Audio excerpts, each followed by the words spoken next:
all of this is going to take place.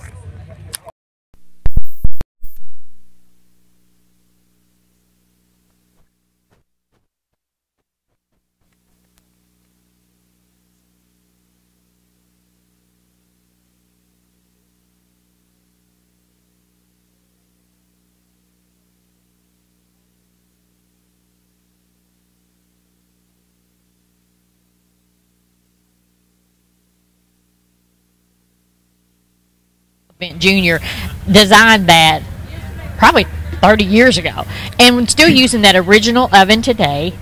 I love it. You can just see the nostalgia and the way it looks. So please get up to the Bank of Cadiz Hill and watch this process and get your spot, because it will fill up when people know that it's going in the oven and when it's time for it to come out. And then you'll be waiting in a line to get a bite of that biscuit. But, you know, you wouldn't think that a biscuit that is 10 feet in diameter could taste good. That's what people always say to me. So how do they make a biscuit? I mean, how do you get it to rise, and how do you? I said, well, I don't know, but they've got the right recipe. They do. And, of course, all of that is dependent on weather. Yes. So usually, like last year, it was extremely hot. It doesn't take as long because the oven, you know, is exposed to the elements. So today, I would say it might take a little bit longer. It's cold. It's a little cold this morning. Don't know. And it is damp. a process. They've got to watch it, and then they'll probe it, and then when it gets a little bit closer to where it's looking done, they'll actually do a little taste test. And I've been there when you want a little bite of it. I'm like, I want to taste. Oh yeah, let me do the taste test. When it first comes out, oh my gosh. Yeah, you know, so it's actually a convection oven. So people ask about, you know, how's this oven work? Mm-hmm. Think about the vision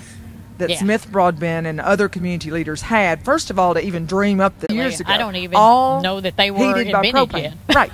How about that? They were. So and then how do you come up with a recipe? Yes. Really, how do you do that? Well, I think that came in with Miss McAtee at the school cafeteria. Okay. That she came up with, you know, so you got to magnify this recipe for a good biscuit. So here's what goes into this. 150 pounds of flour. Okay, so I can't even picture that. No.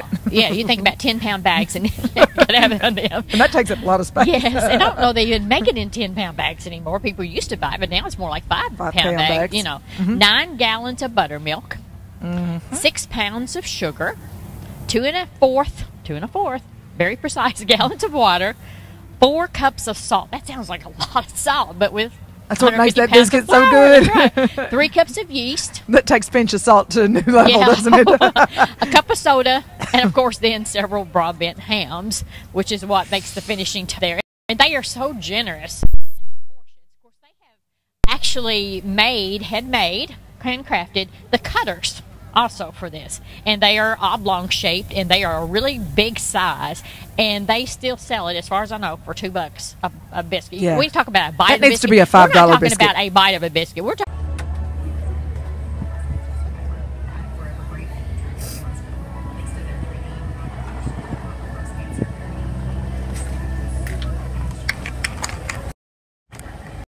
set up my follow-up appointments with specialists in Nashville. Literally before we left the Trigg County Hospital parking lot, I knew I was in good hands. I saw a surgeon less than a week later. I'm cancer-free now and back to my old self.